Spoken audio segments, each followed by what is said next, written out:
नमस्कार। बलिया लाइव के Facebook page पर मैं वीरेंद्र नाथ मिश्र। आज हमारे साथ हैं इलाहाबाद विश्वविद्यालय के assistant professor doctor Prem Prakash Singh. आप बलिया जिला के ही गुनिया छपरा गांव के निवासी हैं और आप गुनिया छपरा गांव के प्रतिष्ठित डॉक्टर ब्रह्म प्रकाश सिंह के पुत्र हैं।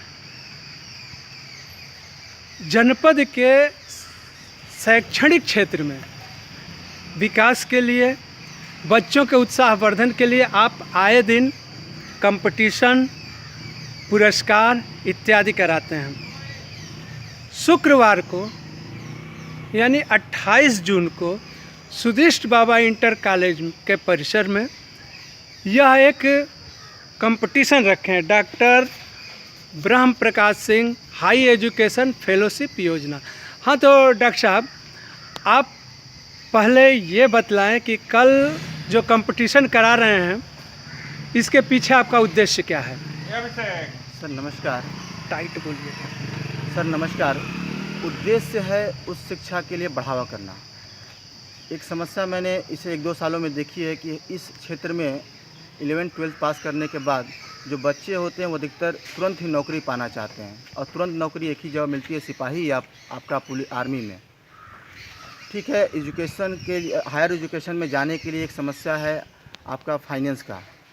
आर्थिक स्थिति सही नहीं है तो कुछ लोग भेजते हैं, लेकिन इसके अलावा एक माइंडसेट भी मुझे एहसास हुआ कि एक माइंडसेट बन गया है कि तुरंत से तुरंत नौकरी दिया जाए। इससे निश्चित तौर पे हम जो स्टूडेंट है उसके क्षमता के साथ न्याय नहीं कर पा रहे। हो सकता है कि भविष्य में अच्छा कर पाए। इसी उद्देश्य को पूरा करने के लिए हमने ये हायर एजुकेशन फेलोशिप रखा है। अपने पिताजी के स्मृति में ये फेलोशिप है, जिसमें मैं पूरे बैचलर कोर्स के दौरान उनको पर मंथ 1000 रुपये पूरे कोर्स के लिए। बैचलर कोर्स मतलब यहाँ सुदिष्टपुरी में एडमिशन करा लें या बाहर जाकर के? पूरी नहीं, BHU में, इलाहाबाद यूनिवर्सिटी में, DU में या प्रतिष्ठित इंजीनियरिंग कॉलेजों में या मेडिकल कॉलेज में, मेडिकल कॉलेजों में भी जी।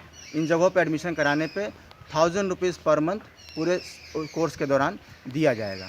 ये अभी एक फेलोशिप मैंने स्टार्ट की थी। आज ही मैं एक और सूचना देना चाहता हूँ कि मेरे एक मित्र हैं जो इसमें US में हैं, हिमांशु, उन्होंने भी एक फेलोशिप की घोषणा की है। वो भी फेलोशिप लड़कियों के लिए होगा। कोई बालिका है जो 11th-12th पास करती है और वो भी इन जगहों पर एडमिशन लेती है तो उसको भी 1000 रुपीज़ पर मंथ दिया जाएगा।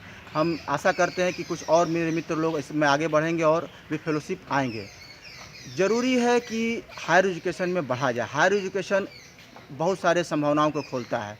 आप जब बाहर जाते हैं, कुछ ज़्यादा पढ़ते हैं तो आपके पास एक दिमाग विकसित होता है, तो आप उपलब्ध संसाधनों के तहत ही आप क्षेत्र के लिए विकास कर पाते हैं। इससे जो ये भी है कि आप नेक्स्ट जनरेशन को प्रोत्साहित करेंगे कि वो भी हायर एजुकेशन के लिए आए, तो इससे एक माहौल बनेगा शिक्षा में। अच्छा, ये उद्देश्य आया कैसे आपको?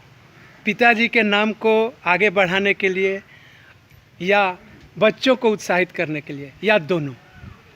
देखिए, प्रमुख उद्देश्य ये है कि मेरे पिताजी हायर एजुकेशन के लिए बहुत कंसर्न थे। वो मुझे हमेशा आगे बढ़ने के लिए प्रेरित करते रहे। मैंने BSc किया, फिर MSc किया, फिर MS किया, फिर मैंने 7-8 सालों में PhD कंप्लीट किया और इतने दिनों पढ़ने के बाद कभी भी उन्होंने ऐसा नहीं कहा कि तुम तुरंत नौकरी करो। मैं MSc के बाद ही नौकरी पाया था, साइंटिस्ट की जॉब पाया था, लेकिन उसके बावजूद उन्होंने कहा कि PhD करो। तो एक तो मेरे अंदर वो भाव यहीं से आया कि वो शायद वो समझते थे इस कंडीशन इस जगह की, इसलिए वो मुझे हायर एजुकेशन के लिए हमेशा प्रेरित करते रहे और इसलिए मैं चाहता हूँ कि उनकी अनुपस्थिति में ये भाव चलता रहे। दूसरा ये है कि देखिए, इस भाव को जगाने के लिए केवल एक फेलोशिप ही पुरस्कार नहीं है। कल जो प्रतियोगिता होगा उसमें बहुत सारे और पुरस्कार हैं। लड़के और लड़कियों के लिए अलग अलग साइकिल है, इन्वर्टर और प्लस लैंप है, और तीसरा कोई भी प्रतियोगी पुस्तक जिसकी 1 साल के जितने भी पत्रिकाएं होंगी वो उनको मिलेंगी। मतलब लड़कों के लिए अलग, लड़कियों के लिए अलग, दोनों के लिए अलग अलग। और यही सेम पुरस्कार दोनों पुरस्कार तीनों को। अच्छा। नगद पुरस्कार हमने इस बार नहीं रखा क्योंकि अच्छा। हम चाहते हैं कि पूरा एजुकेशन से रिलेटेड उनको चीज़ें मिले। इन्वर्टर जो भी है उसमें भी आपका इन्वर्टर प्लस लैंप है, वो समझने के लिए भी मैं उनको बताऊँ कैसे इसको अलग है वो चीज़। अच्छा, ये द्वाबा के बच्चों के लिए कुछ कहना चाहेंगे? हाँ, जनपद के बच्चों से जो कहना चाहूँगा कि आप लोग इस प्रतियोगिता में शामिल होइए और अपना एक तरह से देखिए कि आप कितना तैयारी करते हैं और प्रोत्साहित होइए। देखिए, आप कल पास होते हैं या ना होते हैं ये बड़ा मैटर नहीं, आप इनाम पाते हैं नहीं पाते हैं ये बड़ा मैटर नहीं है। आप अगली बार ज़रूर पाएंगे। इस बार पार्टिसिपेट करिए, अपने आप को समझिए और फिर मेहनत करिए।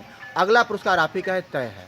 और साथ ही साथ मैं आप सभी लोगों का, मेरे जितने चाचा भाई भैया लोग हैं, मतलब गांव के लोग हैं, आप लोग हैं, सबका मैं धन्यवाद करना चाहता हूं। आप लोगों के सहयोग से ही ये पिछली बार भी हो पाया था। पिछली बार तो मैं आ भी नहीं पाया था, आप लोगों के सहयोग से इतना बढ़िया हुआ था, और इस बार मैं आ पाया हूँ केवल, लेकिन सब आप लोग का सहयोग है। मैं संतोष भैया का शुक्रिया करना चाहूँगा, मतलब वो तो मेरे खुद भैया हैं। उनके सौजन्य से हम लोग को सदस्यपुर इंटर कॉलेज मिला है, वहाँ पर प्रतियोगिता हो रहा है। ये भी हमारा ये है कि कॉलेज स्कूलों में हो, ताकि वहाँ का भी माहौल बदले। मैं इसके अलावा एक और चीज़ कहना चाहता हूँ। मैं अगले पूरे सत्र में मैंने लाइब्रेरी खोला अपने गांव में जी। डॉक्टर ब्रह्म प्रकाश सिंह मेमोरियल लाइब्रेरी है। अगर बच्चे वहां से किताब उठा के पढ़ना चाहेंगे तो बहुत अच्छी बात होगी, पढ़ें। वहां हर तरह की किताबें मैंने उपलब्ध कराई हैं, और आगे भी जो भी उनको चाहिए वो बताएं तो मैं उपलब्ध कराऊंगा। दूसरी चीज़, पूरे अगले सत्र में हम लैब का अरेंजमेंट करने वाले हैं। फिजिक्स केमिस्ट्री के लिए लैब हम उसको चलाएँगे। सैटरडे शनिवार और रविवार को मैं इलाहाबाद से बलिया आ जाता हूँ। अभी तो मैं अपने गांव में ही पढ़ाता हूं बच्चों को, लेकिन अब मैं लैब के लिए कुछ प्रयास करूंगा। तो इसके लिए भी हम लोग चाहते हैं कि सबका सहयोग मिले और बच्चे इसमें प्रतिभागी बने। धन्यवाद।